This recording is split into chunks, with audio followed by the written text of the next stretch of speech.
سردار رمیش سنگھ اروڑا، ہم جو تعارف جانتے ہیں وہ اسمبلی کے ممبر، مختلف کمیٹیز کو ہیڈ کیا، مائنورٹی رائٹس کے لیے بڑا کام کرتے ہیں، اور پھر پی ایم ایل این کے ساتھ ایک تعلق آپ کا ہے ہی ہے.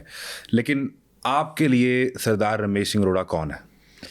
بہت مہربانی. سب سے پہلے تو آپ کا شکریہ کہ آج آپ نے اپرچونٹی دی، موقع بخشا کہ آپ کے ساتھ بیٹھ کے پوڈ کاسٹ ایسی جگہ کہ آپ کھل کے بات کر سکتے ہیں. آپ کے پاس ایک اچھا ٹائم ہوتا ہے، پھر آپ کے بہت سارے آڈینس آپ کو دیکھ رہے ہوتے ہیں. رمیش سنگھ اروڑا، اس پہ کوئی شک نہیں کہ جہاں پہ میری پہچان میری جماعت پاکستان مسلم لیگ نون نے کروائی، بینگ ایم پی اے، اور ابھی جس طرح بات کرتے ہیں کہ پہلی دفعہ 2013 میں سکھ نمائندگی پارلیمنٹ کے اندر آئی. اس سے پہلے کوئی بھی سکھ آفٹر پارٹیشن 1947 کے بعد پارلیمنٹ میں نہیں تھا.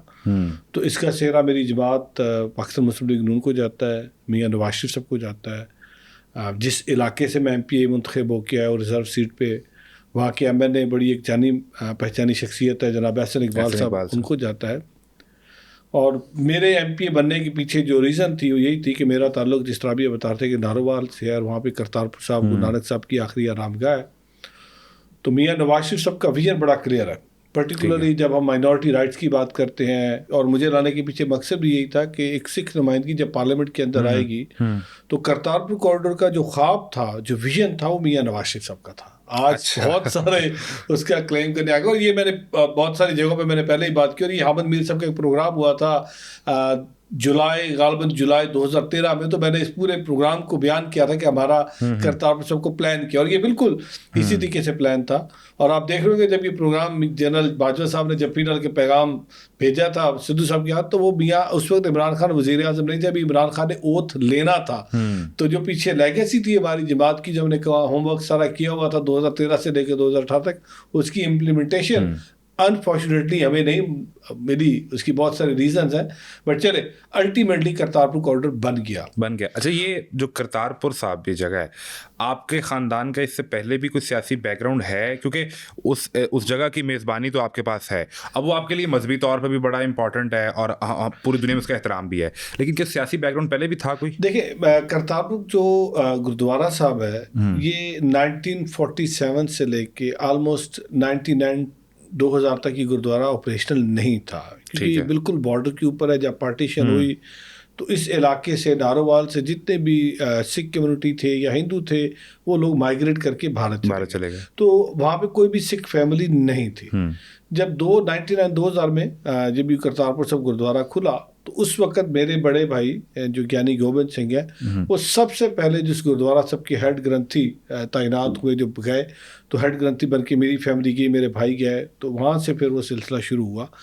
اس کے بعد مجھے موقع ملا کیونکہ میں بہت سارے ڈیولپمنٹ پروجیکٹس میں نے کام کیا. ورلڈ بینک ایک پروجیکٹ ہے پاکستان پاورٹی ایلیویشن فنڈ، وہاں پہ میری ذمہ داریاں تھیں. تو اکثر یہ جو میرا ایریا تھا، یہ سارا پروگرام ایریا تھا، نارووال، شکرگڑھ، اور یہ سارے ایریا میں اکثر میرے وزٹس ہوا کرتے تھے، تو میرا وہاں پہ آنا جانا رہتا تھا. پھر جو 2008 میں مجھے ورلڈ بینک کی طرف سے فنڈنگ ہوئی کہ میں اپنا ایک ادارہ بناؤں مائکرو فائننس کا، تو وہ میرے پاس تھا کہ میں پاکستان میں کہیں پہ بھی بنا سکتا ہوں. اس کا سیڈ کیپٹل ورلڈ بینک سے آ رہا تھا. ٹھیک ہے. تو میں نے پریفرنس دی کرتارپور صاحب نارووال کو، کہ میرے گرو نانک پادشاہ جو میرے گرو ہیں جب وہاں پہ رہے، اور ان کا جو سب سے پہلا پیغام تھا جہاں پہ انہوں نے کرت کرو کی بات کی، تو انہوں نے کہا کہ آپ جو بھی کام کریں رزق حلال کماؤ.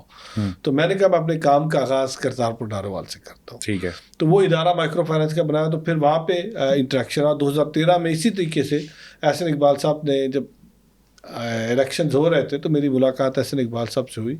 تو انہوں نے کہا جی کہ آپ نے کافی کام کیا ہے گراس روٹ لیول پہ، جو غریب اور متوسط گھرانے ان کے ساتھ آپ کا ایک اپنا اچھا خاصا ایکسپیرینس ہے، تو ہم چاہتے ہیں کہ آپ پالیسی لیول پہ آئیں اور آپ وہاں پہ آ کے قوم کی، پاکستانی عوام کی خدمت کریں، اور ساتھ اپنے جو مذہب کے لوگ ہیں، جو کہ سکھ بھائی ہیں جو اکراس دا بارڈر رہتے ہیں، جن کی دہرینہ خواہش ہے کہ یہ کرتارپور کوریڈور کھلے، تو you will become a bridge between India and Pakistan, اور خاص کر جو سکھ کمیونٹی پاکستان میں بیٹھی ہے، جو انڈیا میں بیٹھی ہے، اور اس کرتارپور کوریڈور کے لیے آپ کام شروع کریں. تو جو رمیش سنگھ اروڑا پنجاب یونیورسٹی میں پڑھ رہے تھے اور پھر باہر پڑھنے چلے گئے، وہاں ورلڈ بینک میں جاب بھی کی، تو وہ کبھی یہ سوچ رہے تھے کہ میں ممبر پارلیمنٹ بھی بنوں گا؟ دیکھیں، میں نے جب اپنا ایم بی اے کیا، ایم بی اے کے بعد پھر جب میں ورلڈ بینک کا پروجیکٹ ہے پاکستان پاورٹی ایلیویشن فنڈ، اس میں کام کیا، تو ٹو بی ویری آنیسٹ میرے ذہن میں کبھی بھی نہیں تھا کہ شاید میں کبھی سیاستدان بنوں گا. اچھا. اس دوران مجھے منسٹری آف فائنانس میں بھی ایک پروجیکٹ تھا, بلکہ ان کا ایک اپنا انیشیٹو تھا خوشحال پاکستان فنڈ میں, اس میں جنرل مینیجر رہا. تو MP3 کی میری پوزیشن تھی. یہ پیپلز پارٹی کے دور کی بات ہے. اس وقت مشرف دور ختم ہو رہا تھا, اور اس وقت نئی گورنمنٹ بھی بنی تھی 2008 کی جب میں نے اس کو جوائن کیا تھا. یس وہ پیپلز پارٹی کا دور تھا. بٹ جب میں وہاں پہ گیا تو to be very honest government کا سسٹم آپ کو پتا ہے بڑا کمبسم, اور بیوروکریٹک ہرڈلس بہت زیادہ ہے. تو مجھے 1 سال کے اندر ریئلائز ہوا کہ یہاں پہ شاید میں نہیں چل سکتا, میری دال نہیں گلی. دین آئی ریزائن. تو وہ جو سیکٹری فائنانس تھے انہوں نے مجھے کوشش کی کہ ہم نے تو آپ کو رکھا تھا کہ آئیں گے تو آپ کام کریں گے اور ایک اچھا ایک پازیٹیو امیج جائے گا پاکستان کا. میں نے کہا اس کے لیے میں حاضر ہوں, بٹ یہ جو بیوروکریٹک ہرڈل ہے شاید مجھے وہ مجھ سے برداشت نہیں ہوگی, اور میں آئی کین ناٹ ڈیلیور. تو میں ایک ورکہولک بندہ ہوں, میں کوشش کرتا ہوں کہ جہاں بیٹھوں کام زیادہ سے زیادہ کروں. تو یہاں پہ مجھے لگ رہا ہے کہ میں شاید ڈیلیور نہیں کر سکوں گا. اور پھر اس کے بعد میں نے موجز فاؤنڈیشن 2008 میں ناروول میں اس کا آغاز کیا, اور وہ اس کے بعد پاکستان کی خدا کے فضل سے ایک اچھی ریناؤنڈ آرگنائزیشن بنی. وہ ابھی بھی سرو کر رہی ہے جو vulnerable segment of the society ہے اکراس دا بورڈ, چاہے ان کا کسی بھی مذہب سے تعلق ہے, ان کے ساتھ کام کر رہی ہے. پالیٹکس میں آنے کا ٹو بی ویری آنیسٹ میں نے نہیں سوچا تھا, بٹ اب آ گیا ہوں. تو میں سمجھتا ہوں یہ بھی 2013 میں تو احسن اقبال صاحب نے آپ سے کہا کہ اب آئیں پالیسی لیول پہ آئیں, لیکن اس سے پہلے پیپلز پارٹی یا PMLN یا PTI, چلے PMLN کی آفر 2013 میں آ گئی, PTI کسی نے رابطہ نہیں کیا آپ سے؟ نہیں, مجھے آپشن تھی. مطلب مجھے میرے ایک بہت محسن ہے, ان کا نام یہاں پہ نہیں لوں گا, ابراہیم الحق صاحب نہیں, ابراہیم الحق صاحب, تو انہوں نے مجھے کہا تھا بلکہ PTI کے لیے. کون ہے محسن کا نام بھی بتا دیں. میں ابھی شاید اس وقت مناسب نہیں ہوگا, وہ شاید وہ کہیں گے کہ آپ گرفتار نہ ہو جائیں. تو مجھے اس وقت انہوں نے کہا تھا ہم آپ کی خان صاحب سے ملاقات کرواتے ہیں, اینڈ وی وانٹ کہ آپ خان صاحب کو جوائن کرو. تو میں نے ان کو بڑا, کیونکہ ان کا میں انکار نہیں کر سکتا جو میں ان کے ساتھ تعلق ہے. میں نے ان کو صرف اتنا کہا کہ سر میں آپ کی ود یو رسپیکٹ آپ کی بات ہر مانتا ہوں, بٹ یہاں پہ میں کیونکہ ایک ایسی شخصیت جن کو میں نے کبھی آئیڈیالائز ہی نہیں کیا, مطلب یہ نہیں کہ میں 2013 میں کہہ رہا ہوں یا آج پارٹی میں ہوں, تو میں شاید ان کے ساتھ میرا اپنا ضمیر مجھے ملامت کرے گا اگر میں ایسی پارٹی کو جوائن کروں جن کو میں آئیڈیالائز نہیں کرتا, جن کی پالیسی کے ساتھ میں ایگری نہیں کرتا. آپ کا ڈفرینس آف اوپینین ہو سکتا ہے, یہ آج سے نہیں پہلے شروع سے تھا. بٹ کیونکہ PMLN کے ساتھ میرا تعلق 2013 میں, تو پارلیمنٹ میں اس سے پہلے میں احسن اقبال صاحب کے ساتھ کافی زیادہ میں نے کام کیا, میاں نواز شریف صاحب کے ساتھ اس سے پہلے میری ملاقاتیں ہوتی رہی تھی.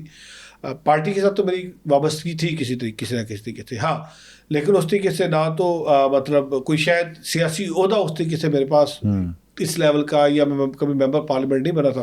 وہ 2013 میں پہلی دفعہ ممبر پارلیمنٹ. تو جب ممبر پارلیمنٹ بنے, پنجاب اسمبلی کے ممبر بنے منارٹی سیٹ پہ, تو دوستوں سے یا گھر والوں سے یا فیملی سے کیا رد عمل آیا کہ چنگا کیتا کہ بس پھنس گئے؟ نہیں, جہاں پہ میری پاکستانی جتنے بھی دوست ہیں, سکھ کمیونٹی ہے, وہ تو بڑے خوش تھے. لیکن سب سے زیادہ جو ایکسائٹمنٹ تھی جو سکھ ڈائسپورا ہے اور ہمسایہ ممالک انڈیا سے, وہاں سے بڑا پازیٹیو میسج آیا, کیونکہ ان کے لیے ایک بڑی خوشائن بات تھی, اور وہ دے ور ویری ایکسائٹیڈ کہ someone from the Sikh faith is in the member parliament.